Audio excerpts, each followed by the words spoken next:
Denis Godeas, nato a Medea, classe 1975, il primo italiano a segnare in tutte le categorie dalla Serie A alla terza categoria, dal gol a Buffon con la maglia del Palermo a quello in terza categoria. Cosa significa per te questo primato e cosa significa per te anche il premio di oggi? Che mi ha allungato la carriera, fra virgolette, di qualche anno, perché altrimenti avrei sicuramente smesso molto prima, e tutta sta cosa è nata semplicemente per scherzo, però ovviamente alla fine, visto che ero in ballo, sono stato quasi, fra virgolette, costretto a fare una cosa che faccio volentieri ovviamente, però negli ultimi anni l'ho fatta esclusivamente per questo motivo.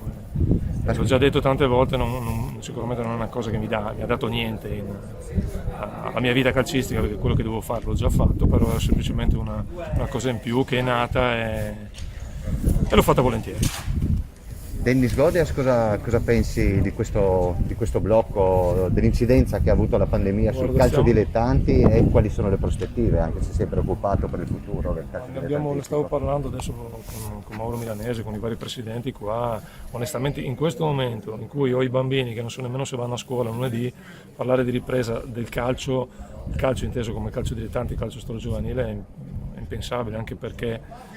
non ci sono certezze. Io ripeto, sarebbe anacronistico e fuori dal contesto pensare di andare a fare un allenamento con una squadra di promozione e sapere che magari un ragazzo in prima superiore non va a scuola. Per cui in questo momento penso che ci siano da pensare ad altri problemi, a vedere che la situazione si sistemi in maniera seria, perché abbiamo ripreso secondo me rischiando e ci siamo fermati dopo 3-4 partite, per cui non ha neanche senso, non abbiamo neanche cominciato in pratica, e secondo me riniziare con la consapevolezza che c'è il rischio che la settimana dopo tu possa avere 3 contagiati e deve comunque fare giro di tamponi, creare un sacco di problematiche, penso sia solo già avere pazienza in questo momento e far passare questo periodo, che poi insomma i mesi più freddi di per sé già portano influenze, per cui con la situazione che c'è adesso non avrebbe senso, dobbiamo avere pazienza e aspettare. Eventualmente cancellare una stagione non sarebbe un problema, insomma. Io credo che quelli che stanno soffrendo di più sono i ragazzi. Se però riusciamo almeno a dargli l'opportunità di fare allenamento a loro, di mantenerli in movimento e farli comunque fare attività, dando una mano anche alle famiglie, secondo me già facciamo